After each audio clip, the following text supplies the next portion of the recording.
आपके नेता खड़गे साहब को निमंत्रण नहीं मिला भोजन में। देखिए, आरएसएस दलित विरोधी है, ओबीसी विरोधी है, मुस्लिम विरोधी है और ब्राह्मणों का हाल वही होने जा रहा है हिंदुस्तान में। आरएसएस इतना ब्राह्मणों को जलील करवाएगी इस देश के जनता के मार्फत कि ब्राह्मण मुसलमान से भी अछूते साबित होंगे अगर सुधरे नहीं ब्राह्मण इस देश के। क्योंकि आरएसएस की मोनोपोली है कि ब्राह्मण जो है तीव्र बुद्धि का होता है, तो इनका पतन कैसे किया जाए विचार उसमें है। इसलिए पहले तो हिंदू मुसलमान, भारत पाकिस्तान, मंदिर मस्जिद, अब ओबीसी दलित समाप्त हो गया है। अब ओबीसी और दलित मिलाकर के ब्राह्मणों के विरुद्ध एक कुचक्र को जो है साजिश रची जा रही कि ब्राह्मणों को जलील किया जाए और इनको कहा जाए कि आप जर्मनी चले जाइए, आप ईरान चले जाइए, इराक चले जाइए, आप आ रहे हैं, ये हैं वो हैं। अब ब्राह्मणों की बारी है मुस्लिमों के बाद। मुस्लिम अब नहीं सुधर रहे थे, अब सुधरने लगे और देश का प्रधानमंत्री तमाशीन बना हुआ था, पार्लियामेंट में अट्टहास कर रहे थे। उसी तरह से ब्राह्मणों की बेटियां घुमाई जाएंगी और ये प्रधानमंत्री और ही आरएसएस वाले तमाशा देखेंगे। लेकिन मोदी जी ने अभी तक मुंह नहीं खोला है मणिपुर पर।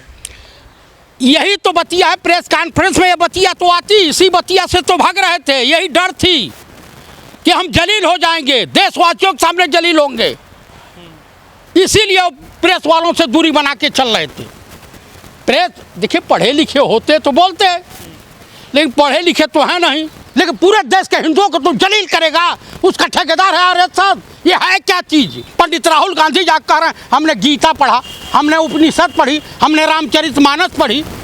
कहीं भी इस तरह का नहीं है सनातन धर्म में कि हमें किसी से नफरत, ऊंची नीच का भेदभाव। अरे राम को अगर मानते हो तो राम ने सौरी का जूठा बहर खाया, कुल भी लो तमाम बंदर पशु पक्षियों को लेकर के तमाम अताताई रावण के खिलाफ युद्ध किया। गोधरा कांड करा सकती है मोदी सरकार, ऐसा आरोप लगा रहे हैं उद्धव ठाकरे। ये कुछ भी घिनौनी हरकत कर सकते हैं, हिंदू मरे मुसलमान मरे। मोहन भागवत या भाजपा वालों के घर की औलाद थोड़ा मर रही है। अरे मंदिर का उद्घाटन, मंदिर से रोजी रोटी चलती है। बेरोजगारी पे बात करो ना, रोजगार पे बात करो, किसानों की समस्या पे बात करो, इस देश में जो है तमाम बढ़ती हुई महंगाई पे बात करो। उस पर भागने जो है मुद्दा विहीन तुम संसद बुला रहे हो, बताने के लोग तैयार नहीं हो, दलितों का अपमान कर रहे हो। एक दलित विपक्ष के नेता माननीय मल्लिकार्जुन खड़गे हैं, उनको अपमानित कर रहे हो। एक हिंदुस्तान नहीं विश्व के सबसे बड़े राजनीतिक घराने की member of parliament Shrimati Sonia Gandhi, विपक्ष की यूपीए इंडिया जो है गठबंधन की चेयरपर्सन, उनका अपमान कर रहे हो, उनको बुला नहीं रहे हो। अरे लेकिन चतुर्वेदी जी, मोदी सरकार ने बड़ा काम ये किया है, सनातन संस्कृति को फिर से लागू करते आए देश में। ऋषि सुनक वो भी अक्षरधाम मंदिर में पहुंच गए हैं। देखिए वो अक्षरधाम मंदिर पहुंचे हैं, इसके लिए मैं उनको धन्यवाद देता हूं। उनको मस्जिद भी, जामा मस्जिद भी जाना चाहिए, गुरुद्वारा बंगला साहब भी जाना चाहिए, सी साहब गुरुद्वारा जाने, चर्च भी जाना चाहिए। इंग्लैंड क्रिश्चियन कंट्री है और क्रिश्चियन कंट्री ने एक हिंदू को देश का, इंग्लैंड का प्राइम मिनिस्टर बनाया। इसके लिए मैं इंग्लैंड की जनता को की भूर भूर प्रशंसा करता हूँ। गरीबों की मकानों को पन्नियों से ढक दिया गया। उसके बाद यहाँ से कुत्ते, बिल्ली, बंदर जो पर्यावरण की रक्षा करते हैं, उनको भी पकड़ करके दिल्ली से बाहर झटक दे दिया गया। नजर नहीं आ रहे हैं, कहीं भी ना सांड नजर आ रहे हैं दिल्ली में। वो नहीं आएंगे। अरे इस तरह का सम्मेलन उत्तर प्रदेश के तमाम जिलों में होना चाहिए, ताकि उत्तर प्रदेश के आवारा पशु जो किसानों का शोषण कर रहे हैं, जो लोगों की आए दिन रोडों पे जिनकी वजह से एक्सीडेंट हो रहा है, उनसे भी छुटकारा मिले। लेकिन एक बात और है, हमारे ईडी डायरेक्टर को 4 दिनों के अंदर एक टास्क दिया गया है, चाहे झारखंड के मुख्यमंत्री हों या महाराष्ट्र के उद्धव ठाकरे जी हों या छत्तीसगढ़ के माननीय मुख्यमंत्री भूपेश बघेल साहब हों या शरद पवार साहब हों या ममता दीदी के भतीजे हों, इन सबको जो है गिरफ्तार करने का टास्क दिया गया। या तो इंडिया गठबंधन छोड़ो या नहीं तो जेल जाने के लिए तैयार रहो।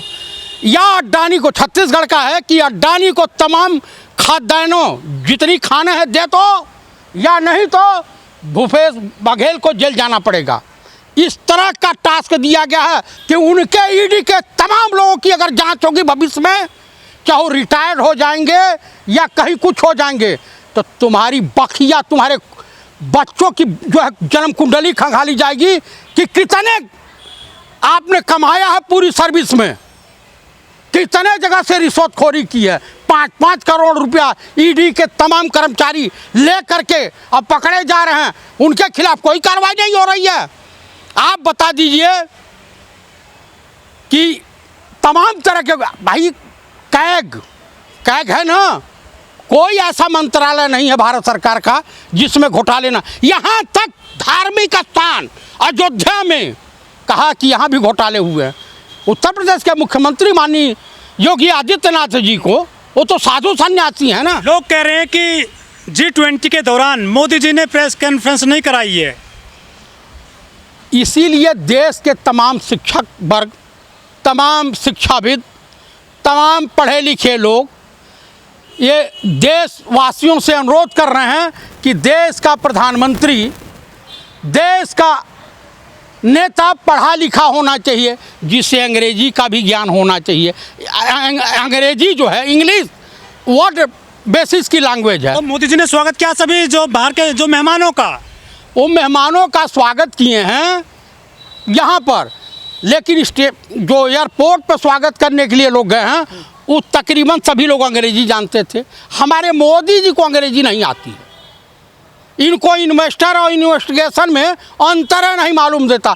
पत्रकार क्या पूछ बैठेंगे उसकी कल्पना नहीं, उससे भयभीत थे। कहा कि तमाम पत्रकार बंधुओं से अनुरोध किया जाता है कृपया आप लोग इस सभा से बाहर चले जाएं।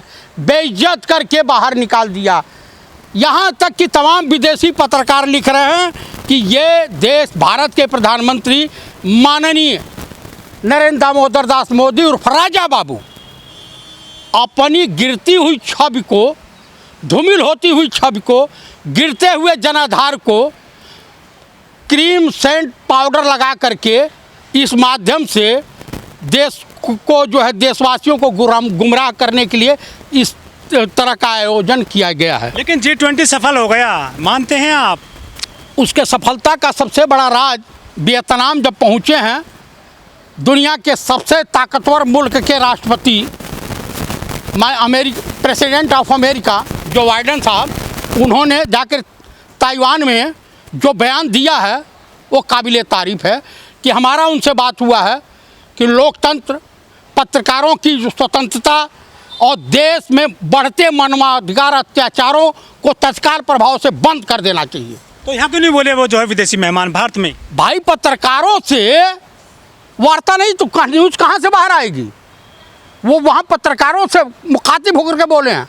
यहाँ वो बोलना चाहते थे, अमेरिकी प्रशासन चाहता था कि प्रेसिडेंट ऑफ अमेरिका बोलें, दोनों जब द्विपक्षीय वार्ता हुई है तो, कि क्या समझौता हुआ है, क्या बातचीत हुई।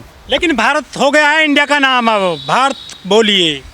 देखिए, भारत बोलिए, हिंदुस्तान बोलिए, आर्यावर्त बोलिए, इंडिया बोलिए। दरअसल क्या है, जिन्ना साहब अब मुस्लिम लीग का जो है, मुस्लिम लीग से आरएसएस का चोली दामन का साथ है। जिन्ना चाहते थे कि भारत का नाम भारत रहे, इंडिया ना रखा जाए, रिपब्लिक ऑफ इंडिया ना बोला जाए, रिपब्लिक ऑफ भारत बोला जाए। यही ये श्यामा प्रसाद मुखर्जी भी चाहते थे, गोलवरकर भी चाहते थे, ये तमाम लोग चाहते थे इन लोगों के। लेकिन पंडित नेहरू और गांधी, पटेल की दूरदृष्टि, दूरगामी दृष्टि का परिणाम था कि रिपब्लिक ऑफ इंडिया रखा गया।